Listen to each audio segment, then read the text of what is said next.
ఇందాక కేటీఆర్ గారు మామ్నార్ జిల్లాలో మామ్నార్ కాన్స్టిట్యూన్సీకి సంబంధించిన సర్పంచ్ గెలిచిన సర్పంచ్లను సన్మానించే కార్యక్రమానికి బయలుదేరడం జరిగింది హైదరాబాద్ నుండి మామ్నార్కి.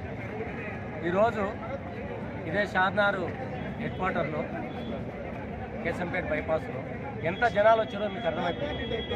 ఈరోజు షాద్నార్లో మీటింగ్ కాదు, లేకపోతే ఇంకా వేరే కార్యక్రమాలు ఏం లేవు.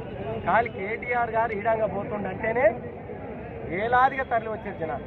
అంటే ఈరోజు టీఆర్ఎస్ ప్రభుత్వం మీద కేసీఆర్ గారి మీద ఎంత అభిమానం ఉందో మీరు అందరూ గమనించాలి. ఇంత ఎక్కడ కూడా లేదు, ఎవరిని పిలిచింది లేదు. కానీ వాట్సాప్ చూసుకొని ఇంతమంది వచ్చారు అంటే కాంగ్రెస్ ప్రభుత్వం మీద ఎంత వ్యతిరేకత ఉందో మీరు బాగా గమనించారు.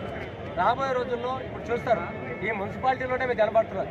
ఇంత పెద్ద జనాలు వచ్చి బహిరంగ సభకు వచ్చినంత జనాలు ఈరోజు ఇక్కడ తరలి వచ్చారు. కాబట్టి వచ్చే మున్సిపల్ ఎలక్షన్లో షాద్నార్ మున్సిపల్ ఎలక్షన్లో భారీ మెజార్టీతో గెలవబోతా ఉన్నాం.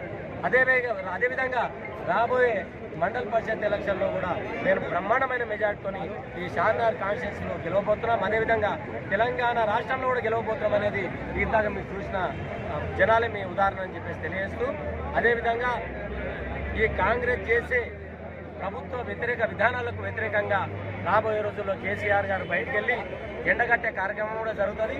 అదన్నీ ఎండగట్టే కార్యక్రమం జరుగుతుంది. కేసీఆర్ గారు బయలుదేరుతారని గమనించే రేవంత్ రెడ్డి గారు ముందరపడి తొందరపడి ఈరోజు ఎలక్షన్లకు పోతున్నారు. ఏ ఎలక్షన్లకు కూడా ఏడికిపోదు. మీరు చూసారు ఇదే షాద్నార్లో ఎన్ని సర్పంచ్ గెలిచినాం, ఎంత బ్రహ్మాండంగా ఉందనేది. రాబోయే మున్సిపాలిటీ ఎలక్షన్లో కానీ జిల్లా పరిషత్ ఎలక్షన్లో కానీ వచ్చే జనరల్ 2028లో వచ్చే జనరల్ ఎలక్షన్లో కూడా బ్రహ్మాండమైన మెజార్టీతో టీఆర్ఎస్ గెలవబోతుంది.